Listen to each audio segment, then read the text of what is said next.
A 10-year siege, Helen's stolen away, that famous wooden horse. I mean, the Trojan War. It's this epic story from Homer's Iliad that everyone sort of knows. Absolutely. It's been captivating people for thousands of years. But beyond the poem, beyond the gods getting involved and all that, Yeah. how much of it actually happened? Is it history or is it, myth? That's the big question, isn't it? Hockey. And that's what we're diving into today. We're looking beyond Homer. Right. We'll be digging into the archaeology, specifically the site of Hissarlik, which most people think is Troy, and also looking at what the Hittites wrote down. They were a major power nearby at the time. Okay, so we've got Homer's epic, the stuff dug up from the ground, and these Hittite records. Our mission really is to sift through all that for you. Exactly. We want to give you a clear picture of the evidence, both for and against the war being a real historical event without getting totally bogged down in academic debates. Let's do it. Where should we start? Homer seems like the obvious place. Definitely. Homer's Iliad. Now, the first thing to remember is it was probably composed around the 8th century BCE. That's key. Centuries after the supposed events, right? Exactly. And it's epic poetry, passed down orally for generations before being written. It's not a history textbook. Good point. And it doesn't even cover the whole war.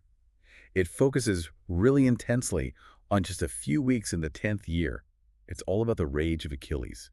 Okay, so it's not the A to Z story, but it does mention the key elements, doesn't it? Like, the whole thing kicking off because Paris judged a beauty contest and was promised Helen. Well, that backstory is implied, yes. Yeah. The poem itself throws you right into the action. You've got Agamemnon leading this huge Greek army to get Helen back. The massive siege, the battles outside the walls. The gods constantly interfering. Zeus, Apollo, Athena, they're all in there taking sides. Which definitely adds drama.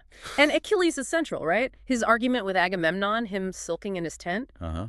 Then his friend Patroclus dying, which brings Achilles roaring back to kill Hector, the Trojan champion. Yeah. It's incredibly powerful stuff. But the Trojan horse, that famous bit. Interestingly, no. That's not actually in the Iliad. That part of the story comes from other poems, later ones, part of what's called the epic cycle. The Iliad ends before the city falls. Huh. Okay, so the Iliad is this powerful, focused snapshot shaped by poetry and oral tradition centuries after the fact. It mixes human drama with, well, gods. How historical can we expect it to be? That's the million-dollar question. The mythology is obviously myth. Right. But Homer describes the landscape around Troy the Troad in quite a bit of detail. Okay. And he includes details about Bronze Age culture, weapons, armor, burial practices that seem authentic for the period the war supposedly happened in. That suggests some kind of link, some memory maybe. Like whispers of truth carried down through the ages. It's interesting how the ancient Greeks themselves saw it. Did they think it was real? Generally, yeah. They mostly accepted the war as history. Although even back then, some people had doubts. Herodotus, the father of history, thought Homer probably exaggerated things. He even suggested Helen might have been in Egypt the whole time, right? Exactly. Which, just shows this debate isn't new. People have always wrestled with separating the story from potential facts. So that naturally leads us to archaeology, trying to find the actual place, Hissarlik in Turkey. Precisely. Hissarlik became the main candidate because its location northwest Turkey, near the Dardanelles Strait, fits Homer's geographical clues pretty well. And people like Charles McLaren and Frank Calvert pointed this out early on in the 19th century. They did. Calvert even owned a part of the land and did some initial digging. But the name everyone knows is Heinrich Schliemann. Ah, yes, Schliemann. Started digging in 1870, completely obsessed with Homer. He really wanted to prove the Iliad was true history. He certainly did. And his excavations were groundbreaking, literally. But also, controversial, he dug down and found not one city, but layers upon layers, 9 main levels of settlement. Troy Lie through Troy X, covering a huge span of time. Right, from the early Bronze Age way up to Roman times. And some layers are more relevant to the Trojan War time frame than others? Definitely. Schliemann got very excited about Troy II, around 2550 to 2300 BCE. It was rich, had fortifications, and that's where he found that hoard of gold and jewels he called Priam's treasure. Priam, the king of Troy in the Iliad. But Troy II is way too early, isn't it? Like 1,000 years before the supposed war. Way too early. That was a major issue with his claim. The layers that actually line up better chronologically are Troy VI and Troy VIII. Okay, tell us about those. Troy VI, that's roughly 1700 to 1300 BCE. This is a really impressive city. Big citadel, huge defensive walls. Yeah. It looked the part of Homer's Troy. But the evidence suggests it was destroyed by an earthquake, not war. An earthquake. Okay, so not a siege. What about Veia? Troy comes right after, maybe 1300, down to about 1180 BCE. This level is destroyed by fire. There's clear evidence of burning, destruction, and the timing fits much better with the traditional date of the Trojan War, the late Bronze Age collapse period. Fire destruction. That sounds promising for a war scenario. It does. It's suggestive. But, and this is a big but, archaeology hasn't found, smoking gun evidence of a Greek siege. No massive weapon dumps, no distinctively Greek arrowheads lodged in the walls everywhere, just destruction by fire. Could it have been invaders? Yes. Could it have been civil war or an accident?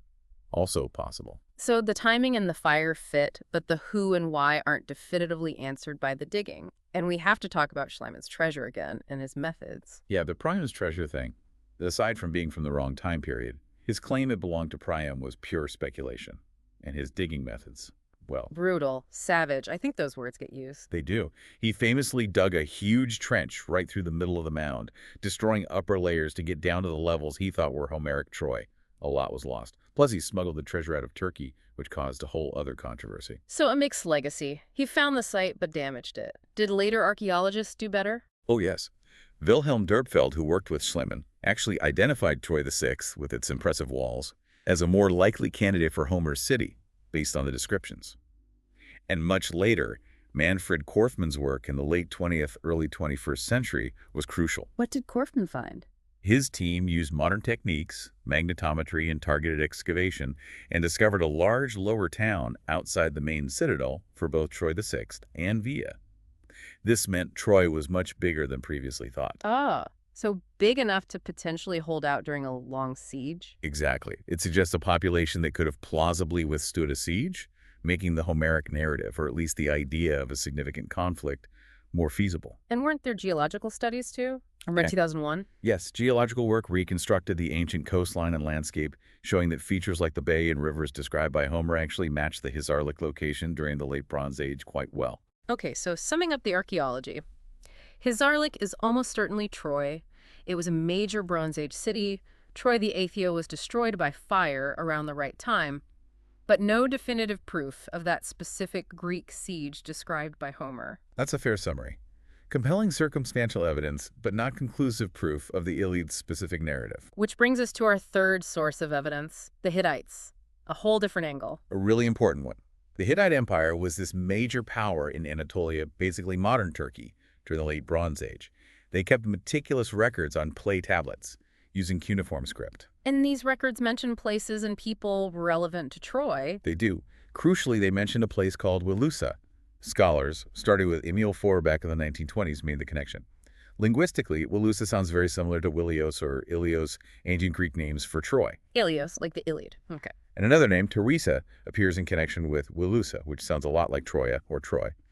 The geography mentioned in the texts also fits the location of Hissarlik. So the identification of Wilusa with Troy is pretty widely accepted now. So what do the Hittite texts say about Wilusa Troy? They show it was politically significant. And importantly, they document interactions, including conflicts, with a group called the Ahiawa. Ahiawa. Who were they? Most scholars identify the Ahiawa with the Mycenaean Greeks, the Achaeans, as Homer calls them. The texts talk about tensions, diplomatic incidents, even military clashes involving Wilusa and the Ahiawa. Wow, so contemporary records of Greek-Trojan conflict? Sorta. Let's look at specifics. There's the Togalala letter, around 1250 BCE. A Hittite king writes to the king of Ahiawa about past trouble over Wilusa, mentioning warriors and suggesting they should maintain peace now. It implies prior conflict. Okay, direct evidence of friction. Then there's a treaty around 1280 BCE between the Hittite king and King Alexander of Wilusa. It shows Wilusa was a vassal under Hittite influence. Interestingly, it invokes gods, including a Palaeonis. Which sounds like Apollo, a god important at Troy in the Iliad. Exactly, another potential link. And there's the Manapat Tarhunda letter, which mentions anti-Hittite actions by a road figure named Piamaradu, apparently supported by Ahiawa, operating in the Wilusa region. It all points to instability and Mycenaean involvement. So a picture of ongoing tension and maybe proxy conflicts rather than one big war? That seems to be the general picture, yes. Yeah. It wasn't necessarily one unified decade-long campaign led by Agamemnon, more like recurring friction in a contested border zone. And wasn't there a really recent report, like 2025, about a Hittite tablet with songs about Troy's fall? Yes, that's incredibly exciting. Reports suggest the tablet was found containing Luwian songs. Luwian being a language spoken in western Anatolia, likely including Troy, that apparently narrate the fall of Troy, or Tarusha, Before Homer. predating Homer, yes. Hmm. And it reportedly mentions a Tarusha of a Hiawa attacking Tarusha. This Ataruya figure has appeared in other Hittite texts and seems like a Mycenaean leader active in Anatolia. If confirmed and fully published, this would be huge evidence of a fall of Troy tradition existing centuries before the Iliad. That's amazing. But again, does it confirm Homer's specific story? Probably not the specifics: Helen, Achilles, the 10-year siege. But it would strongly support the idea of a major conflict involving Mycenaeans at Troy that became legendary. However, as historian Trevor Bryce and others caution, the Hittite texts we have mainly show ongoing regional tensions, not direct proof of the Iliad's grand narrative. Okay, let's pull it all together then. We have Homer's epic, the archaeology at Hissarlik, and the Hittite records mentioning Wilusa and Hiawawa. What lines up? While the geography matches Hissarlik fits Homer's Trode, the Bronze Age cultural details in the Iliad have archaeological parallels. Troy the A's destruction by fire fits the time frame roughly, and the Hittite texts confirm Wilusa Troy was important and had conflicts with the Iowa Mycenaeans around this time. So there's definitely smoke there. But what about the discrepancies? Where do the sources diverge from Homer? Big divergences. The scale of Homer's war, hundreds of ships, a massive army seems exaggerated, likely epic inflation. The gods interfering is mythology. The Iliad itself was composed centuries later, shaped by oral tradition, prone to embellishment. And crucially, Neither archaeology nor the Hittite texts provide direct confirmation of that specific 10-year siege led by Agamemnon over Helen. Archaeology shows destruction, but not necessarily that siege. Hittite texts show broader, ongoing conflicts, not one single epic war focused only on Troy. so where does that leave us? What's the sort of consensus view among scholars, if there is one? It's still debated, of course. Some scholars are more skeptical, like Moses Finley argued there was basically no historical basis.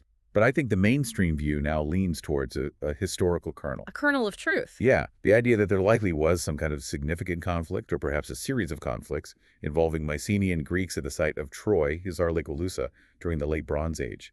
This real conflict became the seed around which centuries of myth, legend, and epic poetry grew, culminating in Homer's masterpiece.